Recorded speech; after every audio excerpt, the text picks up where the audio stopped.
Hey travelers, Rick from wildgreatwall.com, good to see you. Today we're in Dunhuang, where the Gobi meets the cliffs of the Mogao Caves. It's more than a site, it's a living time capsule of color, faith, and Silk Road stories. Picture the Silk Road long ago, camel caravans moving slowly across the desert, traders swapping silk for spices, and monks sharing ideas like precious cargo. In the year 366, a traveling monk looked up at these cliffs and saw a vision: 1,000 shining Buddhas. He carved the first cave.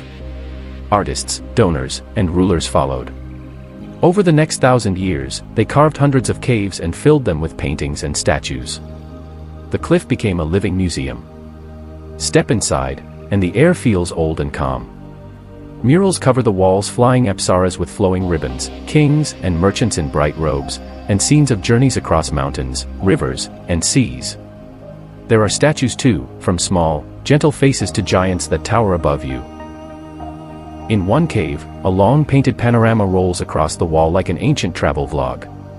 In another, a peaceful reclining Buddha stretches across the room, watched over by disciples and guardians. Nearby, a giant Maitreya Buddha rises so high you tip your head back just to see the chin. Every cave has a story. Every color has a source. And every figure has a meaning. Mogao's story has a twist. When Silk Road trade slowed, the caves were forgotten and slowly covered by sand. For centuries, they slept. Around 1900, caretakers opened a sealed chamber now called the Library Cave. Inside were tens of thousands of items: scrolls, paintings, contracts, even music. Among them was the Diamond Sutra, printed in 868, one of the world's oldest dated printed books. One room changed how we understand history. Look closely and you'll see how cultures met here. Designs from India, Persia, and Central Asia blend with Chinese styles on the same walls. Donors are painted in their finest clothes, standing proudly with their families. A single mural might hold fashion, trade, prayer, and politics all in one scene. Mogao shows that the Silk Road moved more than goods.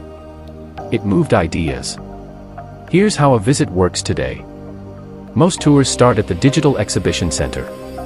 You watch 2 short films that explain the history and show high-resolution images of the art. Then a shuttle brings you to the cliff. A trained guide leads small groups through several caves, usually different sets each day, to protect the paintings. Bring your passport to collect your ticket, and book ahead, especially in peak seasons. A quick note about filming: photos and videos are usually not allowed inside. The pigments are fragile, and light can harm them. It may feel strict, but it helps keep the colors alive for the next generation. Your eyes will do the recording, your memory becomes the gallery. Travel tips to make it easy. Go early morning or late afternoon for softer light and fewer crowds.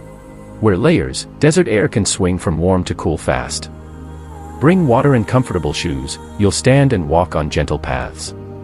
Pair your visit with sunset at Mingsha Dunes and Crescent Lake: golden sand, blue sky, and a perfect curve of water. Why does this matter today? Because Mogao is a map of human connection. A blue pigment may come from faraway mines. A dance pose may echo India. A cloud pattern may reflect Tang Dynasty taste. The walls show how people borrowed, adapted, and created together. They prove that borders are not walls for ideas. When you step back outside, the cliff looks simple again, just doors in a rock face. But you'll know what's behind them: 1,000 years of color and story, saved by sand, restored by care, and shared with you for a few quiet minutes. Thanks for traveling with me to the Mogao Caves.